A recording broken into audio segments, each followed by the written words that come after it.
Muhammad Husni Thamrin, atau yang lebih akrab dikenal sebagai M.H. Thamrin, adalah sosok pejuang bangsa yang namanya harum hingga kini. Lahir dari keluarga berada pada 16 Februari 1994 di Jakarta, ia bisa saja hidup dengan nyaman, tenang, dan jauh dari penderitaan rakyat.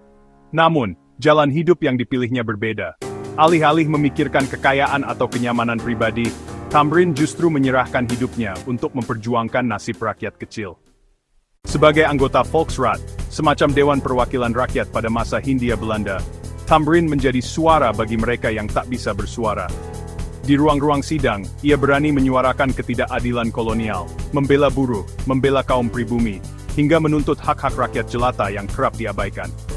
Baginya, jabatan bukanlah jalan untuk memperkaya diri, melainkan sarana untuk membela kepentingan rakyat. Thamrin percaya, perjuangan melawan penjajah bukan hanya dengan mengangkat senjata, tetapi juga lewat politik, diplomasi, dan kebijakan. Dengan kedudukannya, ia mendorong adanya perubahan dalam pendidikan, kesehatan, dan kehidupan sosial masyarakat.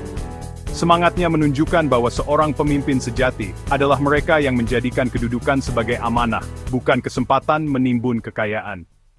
Bandingkan dengan kondisi sekarang. Tidak sedikit pejabat dan wakil rakyat yang kita lihat lebih sibuk memperjuangkan kepentingan pribadi dan keluarganya. Mereka memiliki segala fasilitas dari rakyat, namun lupa bahwa jabatan adalah titipan. Sementara M.H. Thamrin yang hidup lebih dari seabad lalu, dengan segala kenyamanan yang bisa ia nikmati, justru rela turun tangan memperjuangkan rakyat miskin. Inilah ironi zaman, seorang pejuang dari masa kolonial, mampu mengorbankan harta dan hidupnya untuk rakyat. Sedangkan sebagian pejabat masa kini, yang hidup di era merdeka, justru berlomba memperkaya diri sendiri. Kita belajar dari M.H. Thamrin bahwa menjadi pemimpin bukan soal gelar atau kursi kekuasaan, melainkan tentang kesetiaan kepada rakyat. Namanya abadi bukan karena kekayaan atau warisan keluarga, melainkan karena keberpihakan kepada mereka yang menderita. Hari ini, ketika banyak rakyat masih berjuang untuk hidup layak, teladan M.H. Thamrin seharusnya menjadi cermin bagi para pejabat.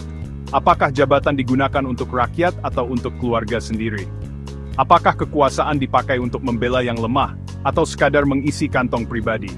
Sejarah telah membuktikan, nama yang abadi bukanlah mereka yang kaya raya, tetapi mereka yang setia pada rakyatnya.